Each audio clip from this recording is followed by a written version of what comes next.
샬롬. 하나님의 십자가로 시작하는 오늘 하십시오 로마서 큐티 14일차입니다. 어제 로마서 7장에서 사도 바울은 죄와 싸우고 있는 그리스도인의 모습을 보여주었습니다. 그리스도인은 죄와 싸우면서 죄를 혐오하기도 하지만 동시에 죄를 사랑하기도 합니다. 이런 절망적인 상황 속에서 사도 바울은 8장 1절부터 다시금 복음의 특권을 말해줍니다. 정죄함이 없나니. 이 두 단어는 그리스도인의 새로운 신분을 이야기합니다. 정죄함이 없다는 말의 원어적 의미는 법적인 의미를 담고 있는 법률 용어인데요. 갚아야 할 빚이나 받아야 할 형벌이 없는 무죄 상태를 이야기합니다. 그래서 하나님은 우리를 향해 어떠한 정죄도 하지 않으시고 어떠한 형벌도 내리지 않으십니다. 그리고 이 선언은 죄를 고백하고 선한 삶을 살 때만 잠깐에만 정죄함에 해방되었다가 다시 죄를 짓고 넘어지면 다시 정죄함에 들어가는 일시적인 의미가 아니라 우리의 최종 판결을 이야기합니다. 이 정죄함이 없다라는 믿음을 제대로 알고 믿으면요, 죄에 대해 무감각해지고 죄의 유혹에 쉽게 굴복할 것 같지만 오히려 반대로 진정한 기쁨과 자유로 하나님을 사랑하는 법을 배우게 됩니다. 오늘 말씀 1절에 정죄함이 없다는 사실이 진짜 마음으로 받아들여지는 역사가 저와 여러분 안에 일어나길 소망합니다. 그럼 무슨 근거로 이것을 믿을 수 있을까요? 어떻게 그런 일이 일어날 수 있을까요? 그것을 사도 바울이 3절 4절에서 이야기합니다. 3절에서는 자기 아들 예수 그리스도를 보내어 대신 죽게 하심으로 우리의 죄를 법적으로 무효화시키셨고, 4절에서는 성령이 우리 안에 역사하셔서 율법의 요구를 전부 이루게 하는, 율법에 순종할 수 있는 힘을 주신다는 것입니다. 율법의 요구가 이루어진다는 것은 율법의 세세한 조항 하나하나를 다 지킨다는 뜻이 아니라 율법의 진정한 의미, 하나님 뜻대로 살며 하나님을 기쁘시게 하는 삶으로 우리를 변화시킨다는 뜻입니다. 그렇기 때문에 우리가 기억해야 할 것은 정죄함이 없어진 것에만 만족한 채 계속 죄를 짓는 것은 예수님의 십자가 죽음과 성령의 사역을 헛되게 만든다는 것을 기억해야 합니다. 그럼 어떻게 육신대로 죄 짓고 사는 삶이 아니라 율법의 요구를 이루는 거룩한 삶을 살 수 있을까요? 바울은 5절에서 9절 말씀에 육신의 생각과 영의 생각을 대조해서 이야기합니다. 여기서 생각이라는 단어는 그냥 생각하다라는 뜻이 아니라 정말 몰두하고 집중하고 거기에 사로잡히는 것을 이야기합니다. 죄에 대해 이기는 방법은 영의 일을 생각하는 것입니다. 영의 일에 몰두하는 것입니다. 영의 일을 생각한다는 것은 성령이 내 안에 들어오셔서 하시는 일에 주목한다는 뜻입니다. 성령의 일은 우리 안에 들어오셔서 예수님 믿기 전에 옛사람의 삶을 청산하고 새로운 삶으로 우리를 변화시키는 것을 말합니다.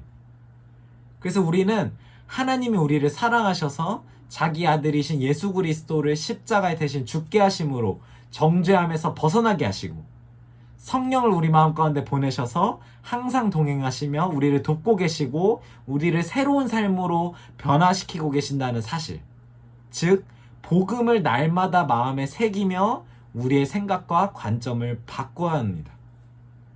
이렇게 내 안에 오신 성령님을 날마다 바라보는 사람은요, 죄와 싸우는 동기가 달라집니다.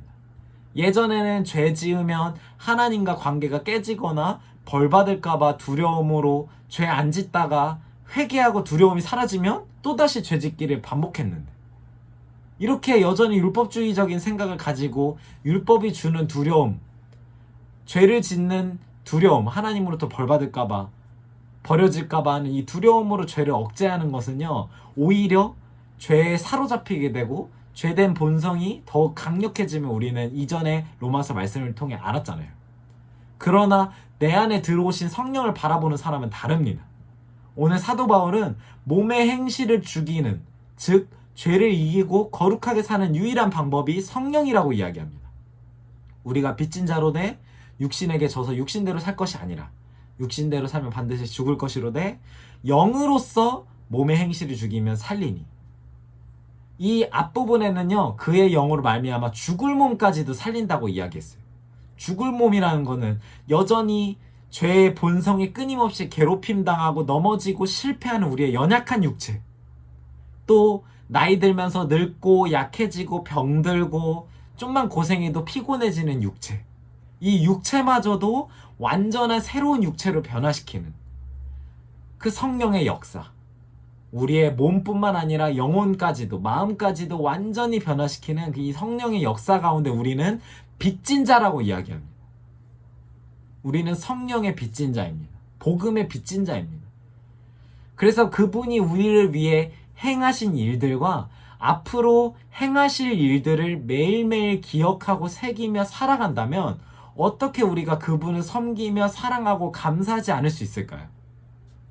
그렇기 때문에 죄에 대한 생각으로부터 단호하게 돌아서고 성령의 일을 생각하며 그리스도의 은혜와 사랑의 빚진 자로서 죄에 대한 마음의 동기에서 돌아서는 것. 그것이야말로 성령의 일을 생각하고 영으로서 몸의 행실을 죽이는 삶이라는 거예요. 그래서 매일매일 매 순간 상황마다 이 복음의 논리를 나에게 계속해서 이야기해야 합니다. 하나님께서 나를 위해 무엇을 하셨지? 그런데 지금 나는 그분께 무엇을 하고 있지? 우리는 죄의 유혹을 받을 때마다 복음 앞에 나아가서 하나님이 우리를 어떻게 사랑하셨는지 기억해야 합니다. 그리스도 안에 있을 때 우리에게 정죄함이 없나니. 이 정죄함이 없다라는 이 복음의 은혜, 복음의 특권. 그래서 예수님을 십자가에 못 박으시고 성령을 우리 마음에 보내주셔서 죄의 역겨움을 알려주시고 육신을 따라 살려는 욕망 대신에 하나님을 사랑하는 마음을 주신 것을 깨달아야 합니다. 이제는 내 힘으로, 내 의지로 싸우다가 넘어지고 절망하고 낭망하는 모습을 넘어서서 내 안에 들어오셔서 은혜로 우리를 정죄함에서 해방시키시고 변화와 성숙을 이루어 가시는 성령님의 일하심을 바라보며 날마다 복음의 빚진 자의 태도로 겸손하게 또 하나님께 의지하며 살아가는 저와 여러분 되기를 간절히 축복합니다. 샬롬, 사랑합니다.